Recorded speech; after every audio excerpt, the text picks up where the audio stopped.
This is NTD Evening News. Live from our NTD Global Headquarters in New York City, here is Tiffany Meyer. Good evening, and thank you for joining us tonight. Two presidential candidates using vastly different strategies as they prepare for their first in-person standoff in 4 years. All eyes will be on the results and a potential clue about former President Trump's VP pick. NTD's Iris Tao has more from the White House. With just a few days until the first debate, President Biden and his team are hunkered down in Camp David, spending the past few days poring over policy books and holding mock debate sessions with no public event. Former President Trump has also been holding informal briefing sessions, but overall he's taking a very different approach by staying active on the campaign trail.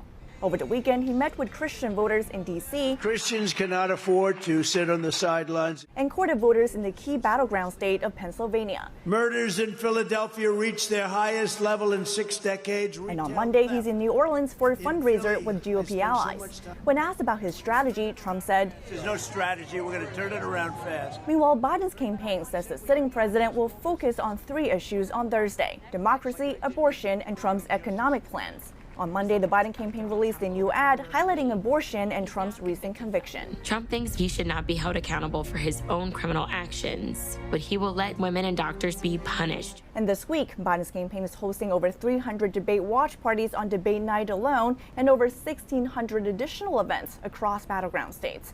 Trump will also send a wide range of Republican VP hopefuls to raise cash right in Atlanta, where the debate will take place. That's after Trump said over the weekend that he had already made up his mind on a VP pick and that person will most likely be there at the Thursday debate. Reporting from the White House, Iris Tao, NTD News.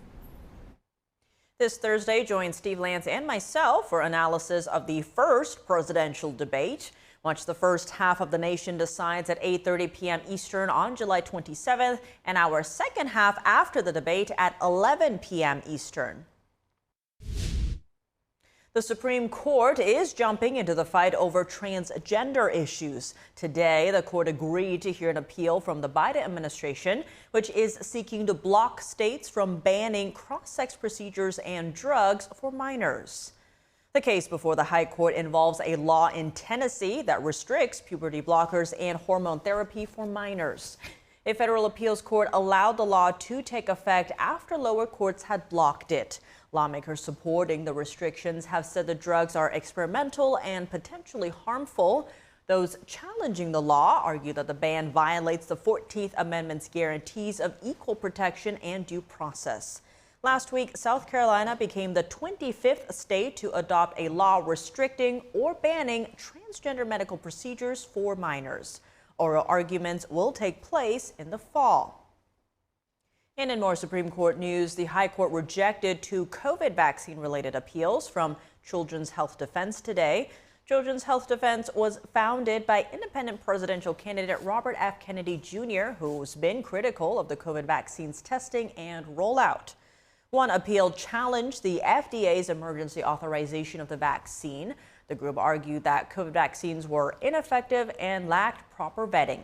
But an appeals court determined that Kennedy's group lacked legal standing to sue. And the other appeal challenged the vaccine mandate by New Jersey's Rutgers University. The appeals court determined that the plaintiffs, quote, did not present any plausible claim for relief. Today marks the 2-year anniversary of the Supreme Court's Dobbs decision. The landmark ruling sent abortion laws back to the states. But debates over restrictions continue at both local and federal levels. NTD's Sam Wong has more on the state of the historic ruling 2 years out. We are the Post-Roe generation. In a landmark decision in 2022, the nation's highest court overturned Roe v. Wade, a ruling that had kept abortion legal in America for nearly 5 decades. Today, abortion remains a hot-button issue, extending from local politics to the presidential election. Today, our daughters know fewer rights than their grandmothers. This is a healthcare crisis. The Biden campaign is marking the anniversary with more than 50 events across the country, seeking to draw contrast between its abortion policies and those of Republicans and the previous administration. We have also achieved what the pro-life movement fought to get for 49 years, and we've gotten abortion out of the federal government. Former President Trump, on the other hand, backed away from supporting a nationwide abortion ban. He said the decision could be left in the hands of the states. In 14 states across the U.S., abortion is restricted at all stages of pregnancy with few exceptions. Challenges to the measures have exploded. Lawsuits are pending in states like Georgia, Utah, and Wyoming.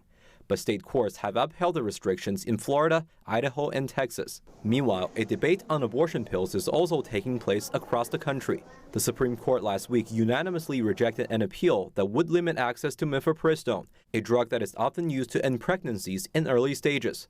But pro-life activists follow with several lawsuits, as they fear that the pills could be easily purchased in states where abortion is banned. Among all places in the U.S., Idaho has one of the most restrictive abortion laws. The gem state grants medical exceptions to pregnant women only in life-threatening situations. The Biden administration sued Idaho last June, saying the state violated federal law by refusing to provide emergency care that could include abortions. The Supreme Court is expected to rule on the case later this week. Sam Wang, NTD News. The Biden administration is now commenting on Israeli plans to slow down operations in Gaza, as well as a new set of allegations against the U.S. by Prime Minister Benjamin Netanyahu. That's as the country's defense minister meets with high-ranking U.S. officials. NTD's international correspondent Arian Pazdar has the Israel update. Israeli Prime Minister Benjamin Netanyahu says the intensive phase of the military operation in Gaza is about to end, but Israeli forces might return to Gaza later. In the meantime, Netanyahu says he wants to focus on Lebanon. After the end of the intensive phase, we will have the option to transfer part of the forces to the north, and we will do that, first and foremost for defense purposes, secondly to return our residents home. Netanyahu says he will try to get the hostages home using diplomatic means.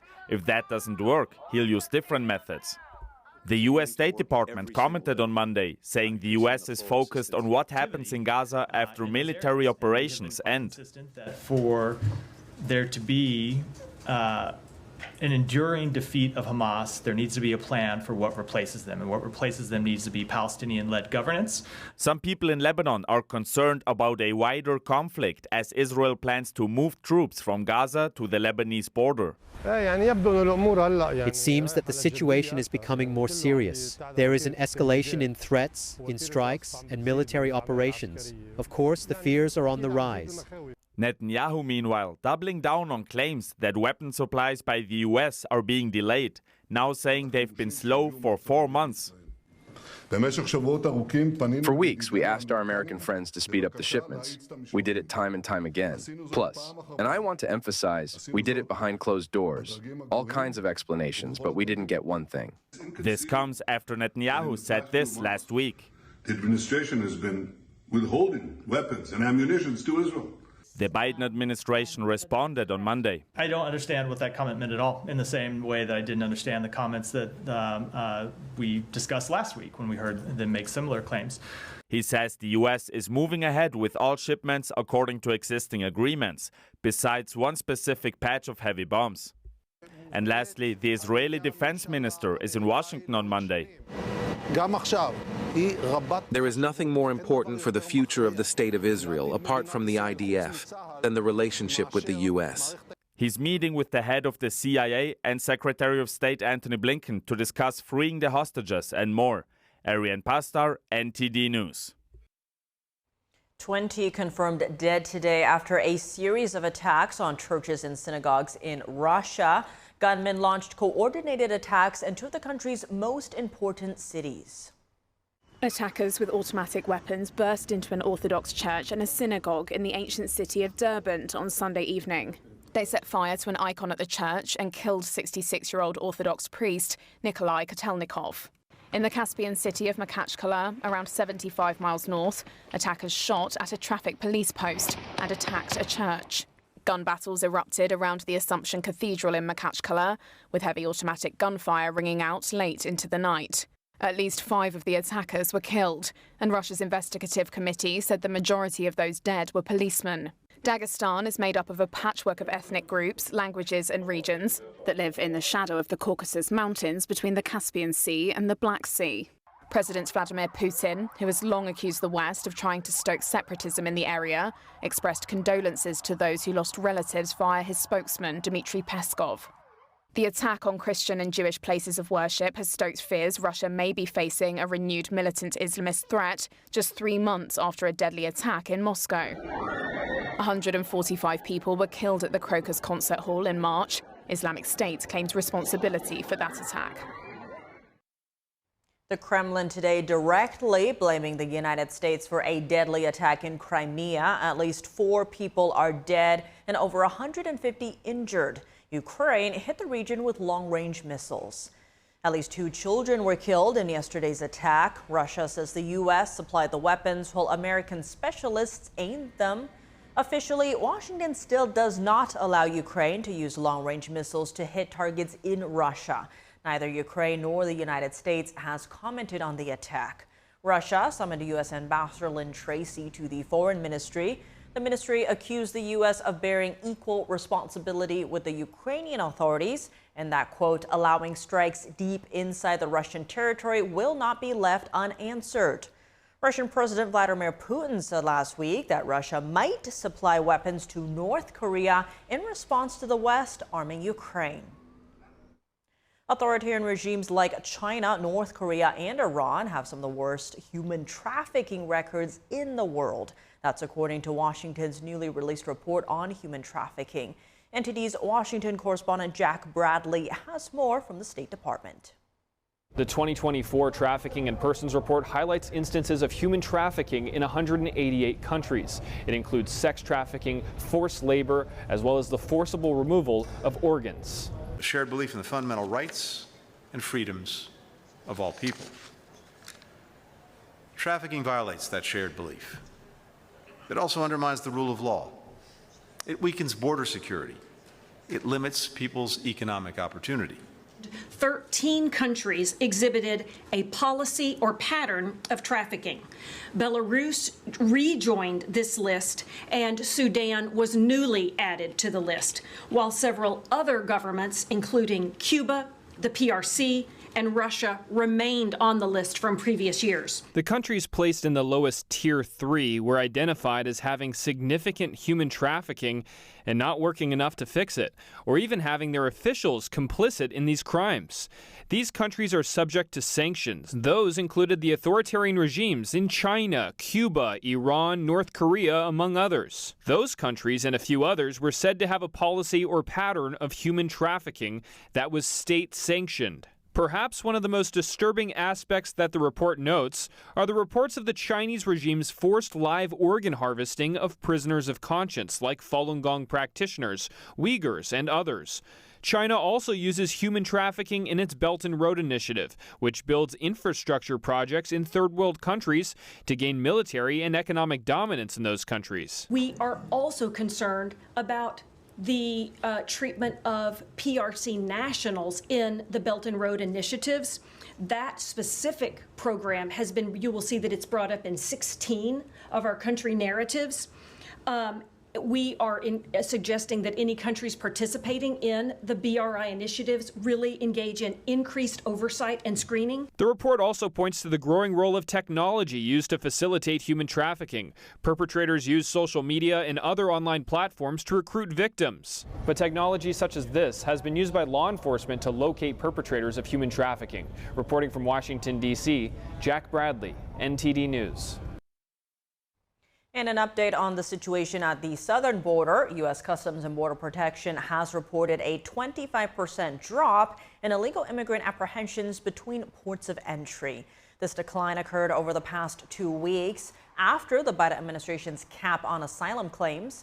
The restriction comes into effect when encounters with unlawful border crossers exceed an average of 2,500 per day over 7 consecutive days.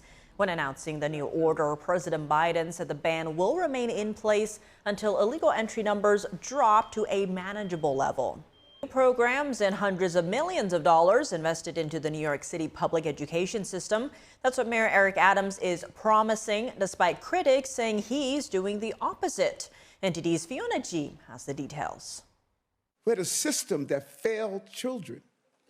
It was a downstream mindset. We pushed our babies into the river, and then we pulled them out downstreams, and people made money off the dysfunctionality of the Department of Education for years. Mayor Adams announced Monday new and expanded public school programs. Citing the success of the NYC Reads program in improving literacy rates, the mayor announced a new program, NYC Solves. The initiative aims to improve student math achievement citywide. Numeracy remains a concern for the city's Department of Education. In 2023, half of our students in grades 3 through 8 were not proficient in math. And that was an improvement from the year before. This trend persists into high school. In 2023, 42% of our students did not even pass the Algebra 1 Regents exam by the end of the 9th grade. $750 million will also be invested into a division of inclusive and accessible learning. The mayor restated his support for an early dyslexia screening program, summer programs for children, labor contracts for teachers, and the opening of new schools. $300 million will also be allocated to college savings for 200,000 students. Despite these numbers, critics say Mayor Adams' actions are actually harming the public school system.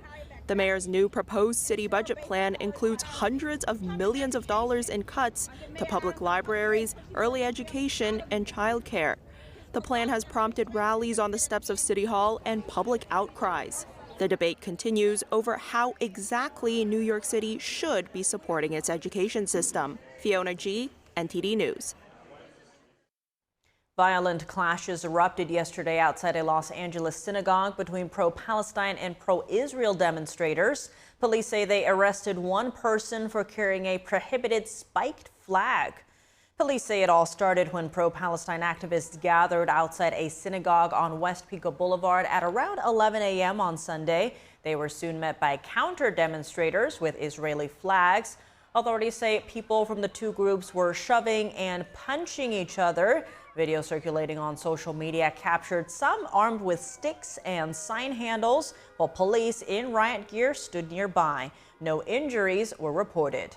LA Mayor Karen Bass said in a statement that the city will, quote, not be a harbor for anti-Semitism and violence.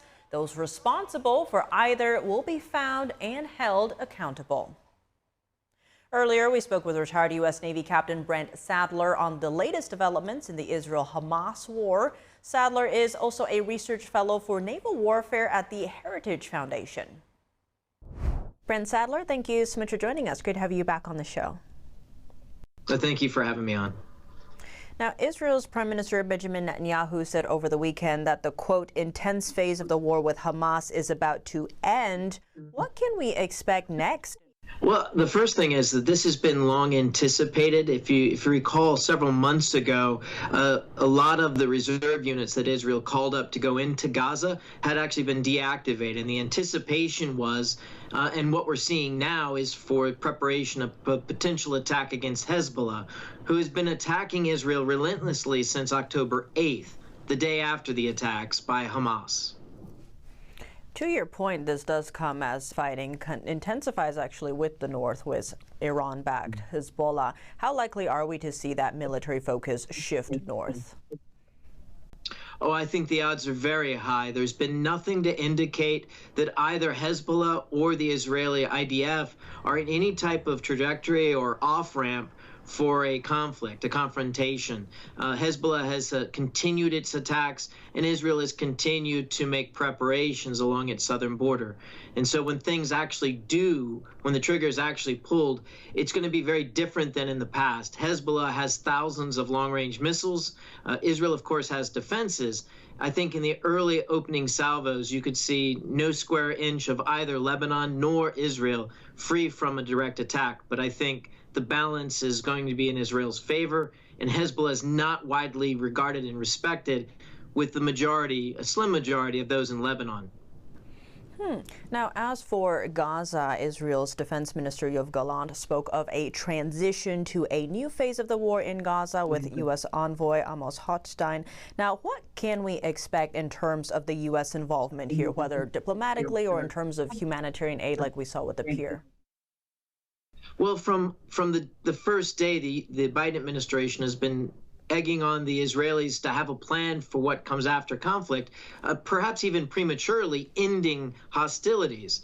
So I think what we're going to see is a transition to a governance role in trying to find responsible stakeholders in Gaza amongst the Palestinians that would prevent a return to the violence and this culture of death that's been evident throughout Hamas and Islamic Jihad that have run the show in Gaza for far too long. So this transition will be to reconstruction. And what do you make of the public disagreement between the U.S. and Netanyahu over the alleged delay in weapons shipments? The State Department says Washington is still reviewing just one shipment of large bombs, but Netanyahu insists it's more than that. Well, it's disingenuous on the American side because, quite frankly, there's numerous occasions in the last few months where JDAMs, these are iron bombs that just drop and fall with a path direct to the ground, but actually been mating with fins when GPS so that you can actually guide them. Those were withheld under the threat that Israel should not invade or go into Rafah. Now, these munitions are slowly starting to trickle into Israel, but it certainly is not a return to a full-fledged support to Israel by any measure. Brent Sadler, thank you so much for your time. Thank you very much. The European Union hits Apple once again with antitrust allegations, and this time it could result in a record fine in the tens of billions.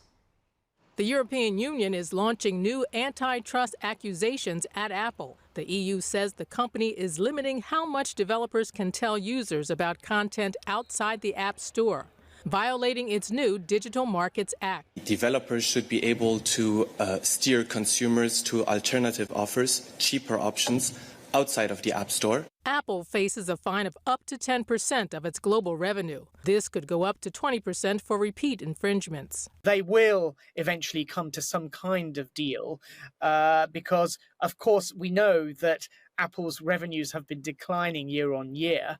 Having to take this huge hit, this 10% of their global revenue, is not a small financial penalty. Wasim Mirza is the host of the Future Tech Show. He says Apple will likely face a record fine, far exceeding its previous $2 billion fine in March. Lawyers like to shake money loose, and Apple makes a ton of money. Financial expert Vijay Marolia says he doesn't believe Apple is acting unfairly in this regard. Apple defended itself, saying it's confident its plan complies with the law. Marolia doesn't think that'll stop regulators. People are catching on. It's almost like a domino effect of regulators. Once they see the money coming loose, or once they see that, wait a minute, this might actually work, then they just, it's almost like a wolf pack. Marolia says he believes Apple will appeal. This would send the case to the EU's Luxembourg-based General Court, where a ruling could take several years. The Supreme Court still has 6 major rulings to issue before the end of the week. What are they and what are their impacts? Joining us now to discuss is Jim Burling, Vice President of Legal Affairs at the Pacific Legal Foundation. During his extensive legal career, Jim has successfully argued major cases before the Supreme Court. Jim, thank you so much for joining us. Great to see you again. To begin, the Supreme Court has said it intends to release all of its remaining decisions by the end of June. There are still 6 blockbuster rulings the court has yet to issue. Tell us about these cases. What's at stake here? So the first case is a case called Loper Bright, which deals with whether fishermen have to pay for observers to be on the fishing boats. The regulations are not clear.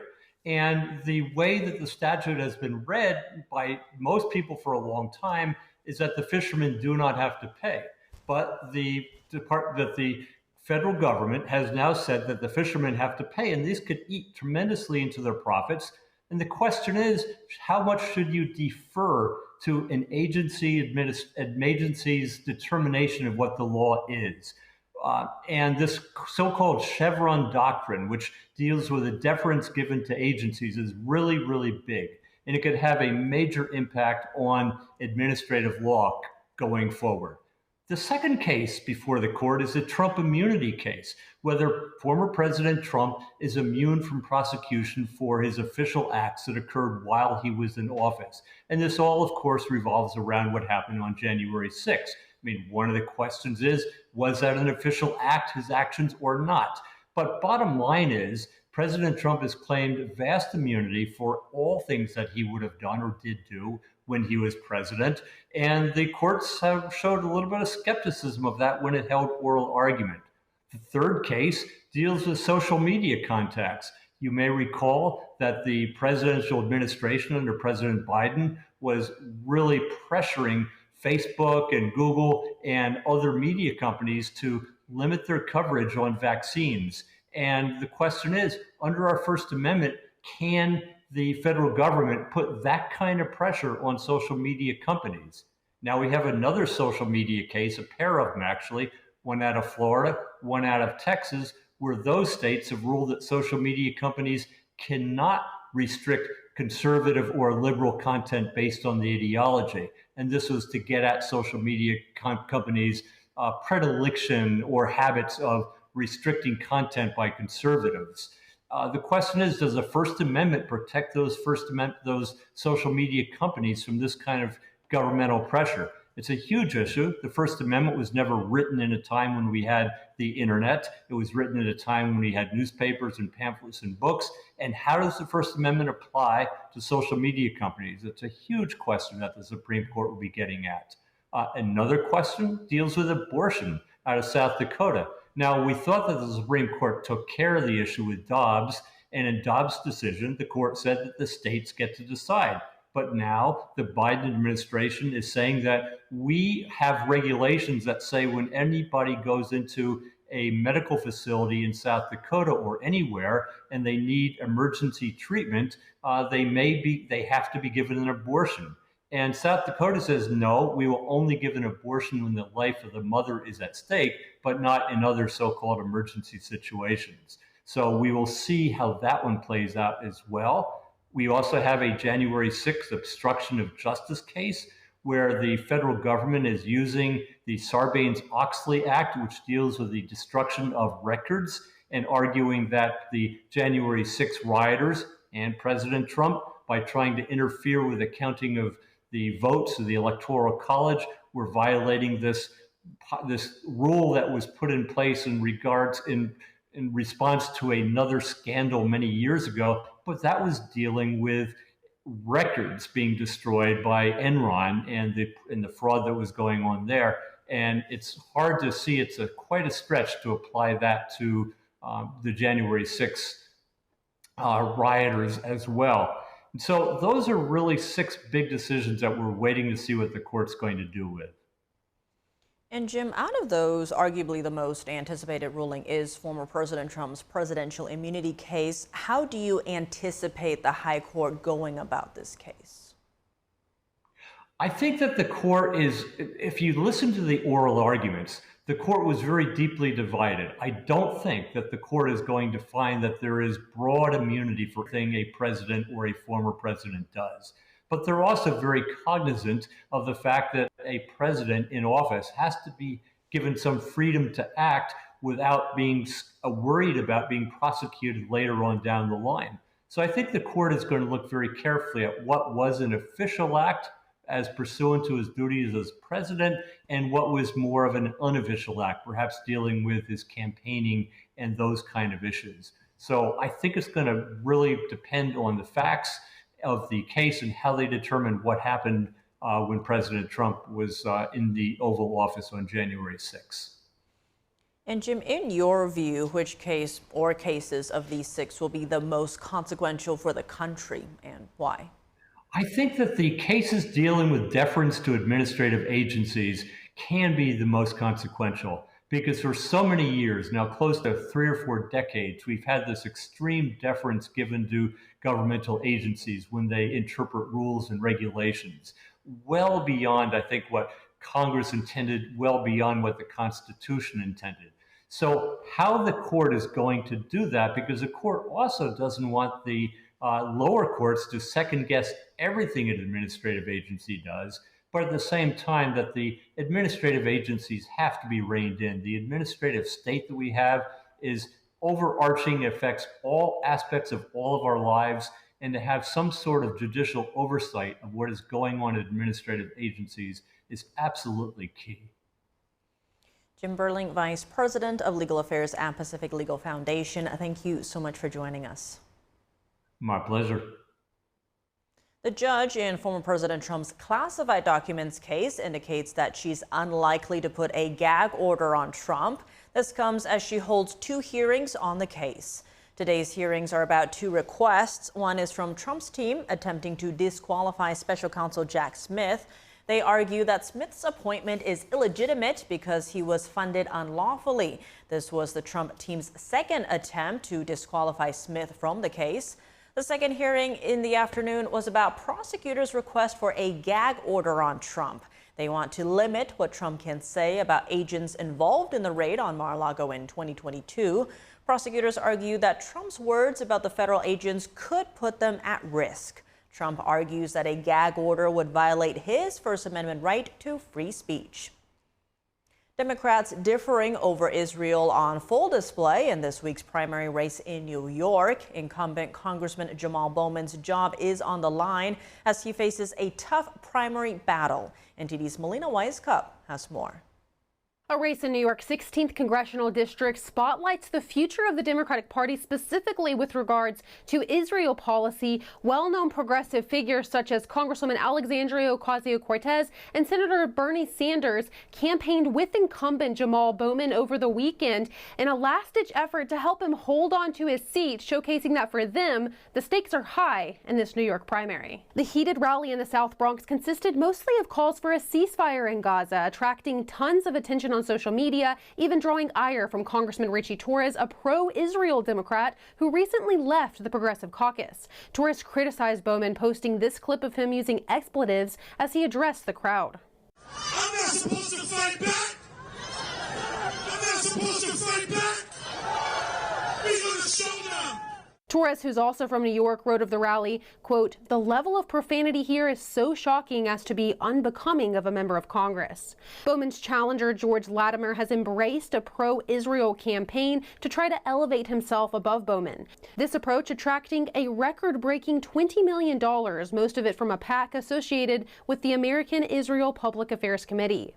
It should be of concern to every American, no matter what your political point of view is, that you have organizations spending $15 million into one congressional race. And this same pro-Israel PAC recently spent millions of dollars to boost pro-Israel Democrat Maxine Dexter in Oregon. She won that election by a landslide in contrast to her anti-Israel progressive challenger. As for this race in New York, well, a recent poll shows that Bowman is trailing his challenger by double digits. Reporting from Washington, D.C., Melina Weiskup, NTD News. A dam in Minnesota may burst soon. Officials warn the Rapidan Dam is in imminent failure condition due to recent heavy rainfall. Communities across the U.S. are grappling with a series of natural disasters and severe weather conditions. NTD's Daniel Monahan has the latest from the flooding to the wildfires. A brush fire is quickly spreading through parts of Fresno, California. The California Highway Patrol says crews have been battling the blaze. They are warning people to avoid the area as wind conditions may change the direction of the fire. A helicopter braves the smoke to dump water on the spreading fire. The twin blades of the chopper spin powerfully as large loads of water rocket down to the hungry inferno. In other fire news, the FBI has offered a $10,000 reward for information leading to an arrest of anyone responsible for the 2 New Mexico fires. The blazes have scorched 25,000 acres around the village of Ruidoso. The fires have been blamed for 2 deaths and more than 1,400 destroyed structures. While some parts of the country have been besieged by fire, other areas like the upper Midwest have faced catastrophic flooding.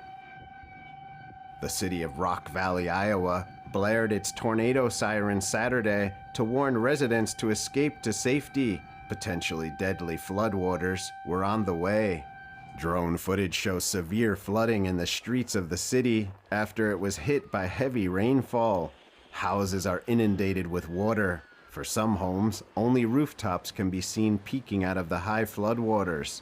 A sea of houses and cars, swallowed up by a new mass of water where streets and homes were just days earlier. Evacuated residents shared photos from the deluged city.